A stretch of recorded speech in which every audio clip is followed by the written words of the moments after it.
Hello mga boss. Good morning, good afternoon, good evening sa inyo mga karon and chain, mga karoning gaming, mga karon, mahilig kayo mag-ron. Magandang umaga tanghali sa inyo. Today is Sunday, May 5, alas 5:08 ng hapon. May 5, 2024. Ayun nga, ang ritual dating gawi, yung kalahati. Again, nasa 2 days tayo hindi nakapag-stay kaya umabot ng 80 yan. Yung 40 linagay na natin pabalik sa excess. Yung 40 bibili natin ng RON token. Okay, so alright. Swap muna natin to mga insan. Pagka-swap natin, ganun pa rin. Punta tayo dito sa RON app. Staking natin yan. Habang naghihintay tayo. Okay, so alright. AXS daw, 41 piraso. Ibili natin ng RON token yan. I-max mo lang yan mga insan na at swap na natin yan. Pumapatak. Ito, $300 din yan, no? Laki din yan. Pera. So ayan, nasa 2 days tayo kaya bilhin tayo dito. Pre-transaction mo lang yan. Tapos, okay, hintayin habang nagbabuffer yan. Hintay lang natin na umikot-ikot. At ito, claim lang natin ito. Sorry, mali. Dapat claim lang natin yan. Meron tayong $13 dyan. Okay. Stake natin. Ay, claim muna natin yan para sabay sila. Kasi ganoon din naman, pag clinic mo yung stick, magbabuffer din ng transaction. Isasama na natin itong binili natin dito. Para isahan na lang sila, guys. Pero habang naghihintay tayo, syempre sayang oras ng buhay. Basta tayo ng comment pero nabasa ko naman na to sa AXS. Shoutout muna tayo sa 778,000 subscriber natin. Check natin yung mga comment ng Ron. Yung mga comment sa AXS, binasa na natin yan. Hello sir, Music Ron, Music Play 6373. Next natin, ito naman, wala na ata. Parang isa lang nag-comment sa Ron. Okay, so alright. Rustico Axie. Ayan, tapos na yun lang mga comment natin. Isa lang, dalawa lang yung comments around, kaya dalawa lang babasahin natin. Sa excess medyo marami-rami. Again, pwede kayong magtanong about dyan sa comment lang kayo sa comment section. Basta alam natin sagutin, sasagot tayo. Pag hindi natin alam, hindi tayo magpabida-bida dyan. Mahirap maging bida-bida. Okay, so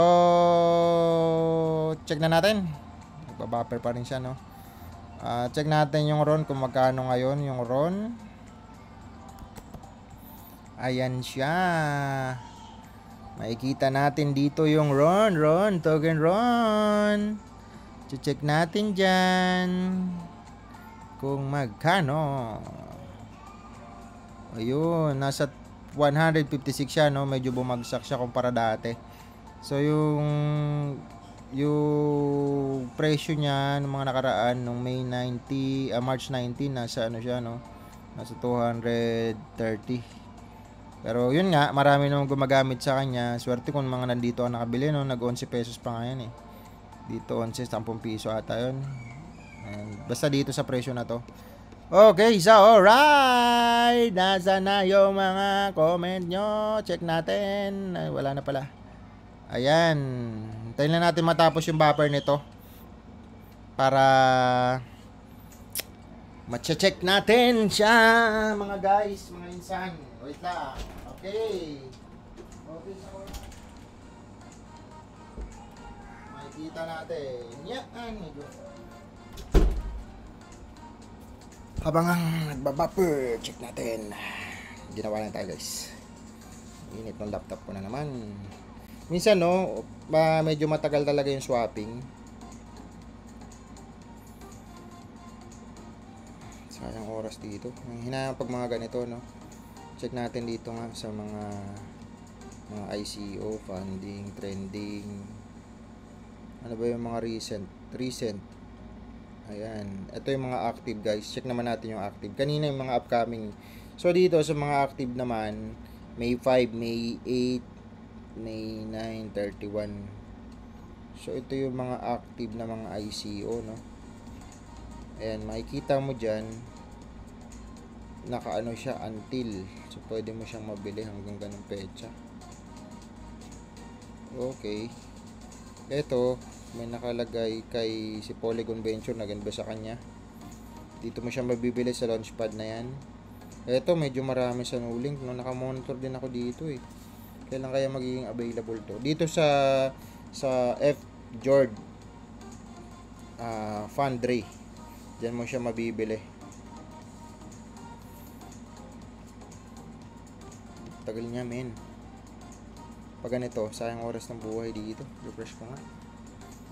Minsan kasi kailangan mo i-refresh eh. So, AXS Ron Max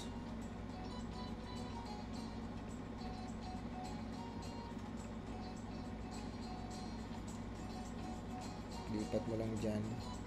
Grabe no, halos 2 minutes din yun ha. Siguro walang mga nakapila na nagbibenta. Minsan kasi ganun eh. Kailangan may magbenta para mabili mo. Yung problema lang pag sobrang taas ng benta nila. Kaya minsan dun yung sa slippage nagkakaroon ng kumbaga mga transaction yung transaction cost para lang maabot yung ganung pagbebenta, medyo mag-iiba din yung presyohan. Ganun guys.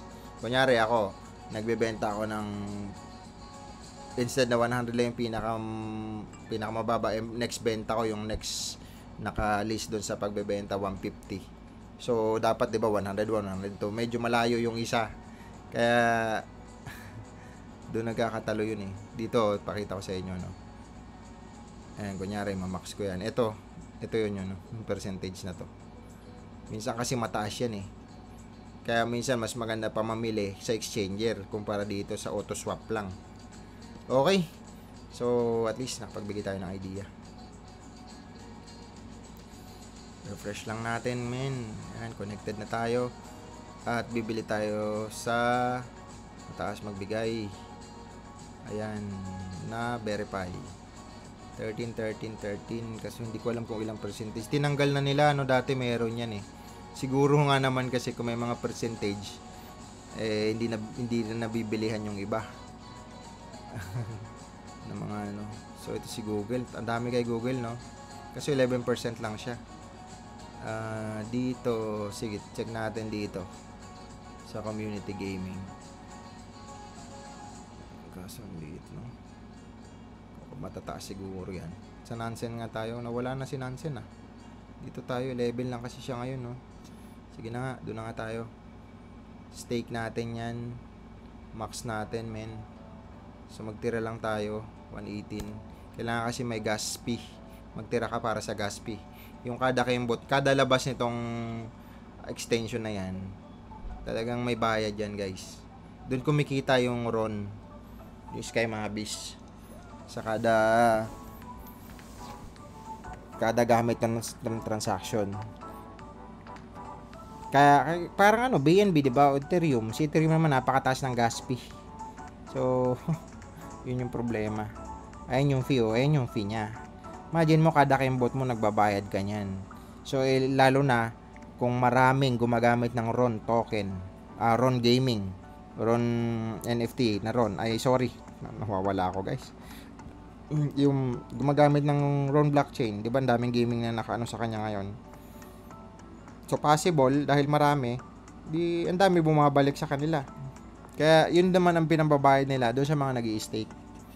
Kaya yung ecosystem nito medyo maganda talaga. Okay, so alright, next na natin guys, Explorer. Check na natin account. Staking, balikan natin. So ito meron na tayong 7484. Check na ulit natin. 7484. Ilan ba dati?